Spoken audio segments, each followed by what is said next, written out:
अस्सलाम वालेकुम दोस्तों, क्या हाल है। उम्मीद करते हैं कि दोस्तों आप सभी लोग खैर खैरियत से होंगे। दोस्तों मेरा अगर आप लोगों ने पंजाब धीरानी प्रोग्राम का व्लॉग नहीं देखा तो सबसे पहले वो देख लें। उसके अंदर आपको पता चलेगा कि भैया किस तरह के इंतजामात वगैरह पंजाब धीरानी प्रोग्राम के अंदर किए गए थे। अब यहाँ पर दोस्तों पंजाब धीरानी प्रोग्राम का सेकंड फेज चला हुआ है और जिन्होंने अप्लाई करना है तो भैया आज की इस वीडियो के अंदर मैं आपको बता दूंगा कि आपने कैसे पंजाब धीरानी प्रोग्राम सेकंड फेज के अंदर घर बैठे ऑनलाइन आप लोग अप्लाई कर सकते हैं। तो आप लोगों में से जो भी गरीब यतीम बच्चे हैं तो भैया इसके लिए लाजमी से अप्लाई करना है। कैसे अप्लाई करना है तो वो सारा कुछ दोस्तों मैं आपको इस वीडियो के अंदर बता दूंगा। जिसको कुछ भी पता नहीं है दोस्तों, मेरी वीडियो देखने के बाद वो घर बैठे सिर्फ इंटरनेट का कनेक्शन आपके पास होना चाहिए तो घर बैठे आप लोग खुद ऑनलाइन अप्लाई कर सकते हैं। तो यहाँ पर दोस्तों मैं अपने लैपटॉप पर आ चुका हूँ और यहाँ पर सबसे पहले दोस्तों इस तरह की वेबसाइट आपको देखने को मिल रही होगी। इस वेबसाइट की लिंक जो है दोस्तों वो मैं आपको नीचे इस वीडियो की डिस्क्रिप्शन में दे दूंगा। आप लोगों ने इस वेबसाइट के ऊपर आ जाना है। यहाँ पर देख रहे हो पंजाब धीरानी प्रोग्राम। अब यहाँ पर सबसे पहले आप लोगों ने रजिस्टर करना है, ठीक है। जिसके लिए भी आप लोग अप्लाई कर रहे हैं ना तो उन दोनों का दोस्तों शनाख्ती कार्ड तो लाजमी से होना चाहिए, ठीक है। मतलब कि दूल्हा का भी और दुल्हन का भी शनाख्ती कार्ड लाजमी से होना चाहिए। उसके बाद ही आप लोग यहाँ पर रजिस्टर कर सकते हैं। अगर बेफारम है तो एक बंदे का बेफारम हो, दूसरे का शनाख्ती कार्ड लाजमी हो तो फिर भी आप लोग अप्लाई कर सकते हैं, ठीक है। अच्छा, अब यहाँ पर सबसे पहले रजिस्टर के अंदर आप लोगों ने नेम के अंदर आना है और नेम आपने अपना यानी कि दूल्हा का देना है या दुल्हन का देना है जिसके ऊपर भी आप लोग अप्लाई कर रहे हो। लेकिन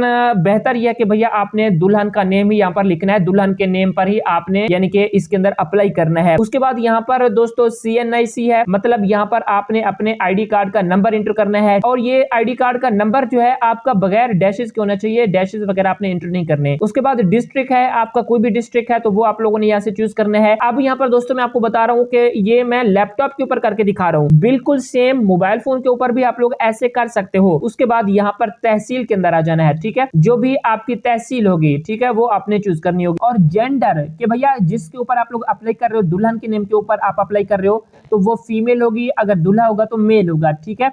उसके बाद यहाँ पर आपने क्या करना है, कॉन्टैक्ट नंबर देना है उस दुल्हन का या दूल्हे का, ठीक है, जिसके ऊपर भी आप लोग अप्लाई कर रहे हो। उसके बाद ईमेल एड्रेस देना है आपने। तो यहाँ पर दोस्तों आप लोग देख रहे हो मैंने काफी सारे लोगों की अप्लाई किया है, ठीक है। यहाँ पर आपने पासवर्ड देना है और उस पासवर्ड को यहाँ पर आपने कंफर्म करना है, ठीक है। और उसके बाद आपने रजिस्टर पर क्लिक करना है। तो यहाँ पर सबसे पहले आप लोगों ने रजिस्टर कर लेना है और आगे का क्या प्रोसीजर है वो मैं आपको दिखाता हूँ। यहाँ पर दोस्तों मैं रजिस्टर के ऑप्शन पर क्लिक करूंगा और यहाँ पर अब हमारी जो एप्लीकेशन होगी वो यहाँ पर रजिस्टर हो जाएगी, ठीक है। यहाँ पर रजिस्ट्रेशन बहुत ही इंपॉर्टेंट है। उसके बाद यहाँ पर देख रहे हो अपडेट पासवर्ड, तो यहाँ पर मैं अपडेट कर लेता हूँ। और यहाँ पर दोस्तों देख सकते हो कोड वेरिफिकेशन का, तो 5 डिजिट का आपके पास कोड आएगा जो भी आपने मोबाइल नंबर रजिस्ट्रेशन के वक्त दिया होगा। तो जैसे कि मैंने आपको बताया है, यहाँ पर दोस्तों मैं उसी नंबर के ऊपर देखता हूँ मुझे मैसेज आया होगा तो उस कोड को यहाँ पर दोस्तों मैं इंटर करूंगा। तो अब यहाँ पर दोस्तों आप लोग देख रहे होंगे, आपको क्लियर नजर आ रहा होगा। जब आप लोग रजिस्टर कर लेंगे तो यहाँ पर आपको 6 स्टेप दिए गए हैं, ठीक है। सबसे पहले स्टेप के अंदर आपने क्या करना है, दुल्हन की मालूमात आप लोगों ने यहाँ पर इंटर करनी है, ठीक है। उसके बाद यहाँ पर दूसरा स्टेप है, यहाँ पर आपने उस दुल्हन के जो पेरेंट्स हैं, वालिदैन हैं, उसकी मालूमात देनी है। उसके बाद आपने दूल्हे की मालूमात देनी है, दूल्हे के पेरेंट्स की मालूमात देनी है और आपने अटैचमेंट इंटर करनी होगी। उस दुल्हन दूल्हे की जो फोटो है, आईडी कार्ड की कॉपीज है वो आपने देनी है और एंड के अंदर आपने एफिडेविट होता है ये आपने करना है, ठीक है। सर कुछ मैं आपको यहाँ पर बताता हूँ। अब सबसे पहले स्टेप के अंदर आपने दुल्हन की मालूमात देनी है। उसके अंदर यही है कि भाई दुल्हन का नाम क्या है वो आपने यहाँ पर इंटर करना है, इंग्लिश के अंदर आपने इंटर करना है और उसके बाद दुल्हन का जो आईडी कार्ड नंबर है वो इंटर करना है बगैर डैशेस के। उसके बाद दुल्हन की जो डेट ऑफ बर्थ है वो आपने कैलेंडर से इंटर करनी है, ठीक है। ये चीज आप लोगों ने ध्यान में रखनी है। यहाँ से आपने साल सेलेक्ट करना है। उसके बाद दुल्हन की उम्र जो है ऑटोमेटिकली आ जाएगी। अच्छा, उसके बाद यहाँ पर आपने क्या करना है, क्वालिफिकेशन क्या है दुल्हन की वो आपने यहाँ पर इंटर करनी है। उसके बाद दुल्हन की पैदाइश की जगह क्या है वो आपने यहाँ पर इंटर करनी है। उसके बाद उसका मजहब क्या है वो इंटर करना है, नेशनैलिटी क्या है और यहाँ से आपने इंटर करना है सिलेक्ट वन ऑप्शन। यहाँ पर दुल्हन जो है वो यतीम है, माजूर है, बेसहारा है, तो वो सारी चीजें आप लोगों ने यहाँ पर इंटर करनी है, ठीक है। तो दुल्हन की मालूमात इंटर करने के बाद दोस्तों आपने सेव एंड नेक्स्ट के ऑप्शन पर क्लिक करना है। उसके बाद यहाँ पर आपने ओके करना है। अब यहाँ पर दोस्तों जो दुल्हन के पेरेंट्स हैं, मतलब कि आपके दुल्हन के जो वालिदैन है, सरपरस्त है, उसकी मालूमात आपने यहाँ पर इंटर करनी है। उसके अंदर यह कि सरपरस्त की क्या किस्म है, सरपरस्त जो है वो अम्मी है, अब्बू है या फिर कोई और सरपरस्त है तो वो आपने यहाँ से चूज करना है। उसके बाद यहाँ पर उस सरपरस्त का मोबाइल नंबर आपने एंटर करना होगा, उसकी सोर्स ऑफ इनकम क्या है, कोई भी वो चीज करता है, कोई भी पेशा है, कोई भी कारोबार है तो वो एंटर करना है, माहाना आमदनी कितना है वो यहाँ से आप लोगों ने एंटर करनी है, और उसका जो मौजूदा पता है वो कौन सा है वो एंटर करना है, और मुस्तकिल पता क्या है वो कंप्लीट आप लोगों ने यहाँ पर एंटर करना है। ठीक है, तो यहाँ पर दोस्तों मैंने ऑलरेडी ये सारी चीजें एंटर कर रखी हैं। उसके बाद मैं सेव एंड नेक्स्ट पर क्लिक करूंगा, दोबारा ओके पर क्लिक करूंगा। अब दोस्तों आपका आ जाता है दुल्हा साहब कि भैया दुल्हा की क्या मालूमात है। ठीक है, उसके अंदर दुल्हा का नेम आप लोगों ने सबसे पहले एंटर करना होगा, और दुल्हा का जो यानी कि शनाख्ती कार्ड नंबर है वो बगैर डैशेस के आपने एंटर करना है। उसके बाद जो तारीख पैदाइश है आपके दुल्हे की वो आपने यहाँ पर एंटर करना है, और यहाँ पर दुल्हे की जो उम्र होगी वो ऑटोमेटिकली आ जाएगी। अगर नहीं आएगी तो कैसे मालूम करनी है, एज कैलकुलेटर से आप लोगों ने यानी कि उसकी डेट ऑफ बर्थ निकाल लेनी है। ठीक है, उसके बाद दुल्हे की जो क्वालिफिकेशन है वो आपने यहाँ पर एंटर करनी है। तो यहाँ पर दोस्तों मैंने दुल्हे की जो मालूमात है वो ऑलरेडी एंटर कर रखी थी, तो यहाँ पर मैं सिंपली सेव एंड नेक्स्ट पर क्लिक करूंगा। उसके बाद दोबारा से ओके पर क्लिक करूंगा। अब जी आ जाता है दुल्हे के जो पेरेंट्स हैं, मतलब कि दुल्हे के जो वालिदैन हैं या सरपरस्त हैं वो कौन है, कि दुल्हा के जो सरपरस्त हैं वो अब्बू है, अम्मी है, जो भी है वो अपने यहाँ से एंटर करनी है। उसके बाद दुल्हा के सरपरस्त का जो फोन नंबर है वो यहाँ पर आएगा, दुल्हा के अब्बू का आएगा। अगर अब्बू सरपरस्त है तो सोर्स ऑफ इनकम एंटर करनी है, मंथली इनकम क्या है दुल्हा के सरपरस्त की वो एंटर करनी है, मौजूदा पता क्या है वो एंटर करना है, और मुस्तकिल पता क्या है वो आप लोगों ने यहाँ पर लिखना है। ठीक है, ये सारी चीजें आपने कंप्लीट कर लेनी है। उसके बाद आपने सेव एंड नेक्स्ट पर क्लिक करना है। अब यहाँ पर आपने ओके पर क्लिक करना है। अब यहाँ पर दोस्तों जो अटैचमेंट का ऑप्शन है इसके अंदर ये है कि भैया आपने दुल्हन की जो फोटो है वो अपलोड करनी है, और ये फोटो जो है दोस्तों वो 2 MB से ज्यादा नहीं होनी चाहिए, और इस फोटो का जो फॉर्मेट है वो PNG, JPEG, JPG और मैक्सिमम 2 MB तक फोटो होनी चाहिए। सबसे पहले दुल्हन की फोटो हो, उसके बाद आपके दुल्हन की जो कौमी शनाख्ती कार्ड है उसकी फ्रंट फोटो हो, और दुल्हन की जो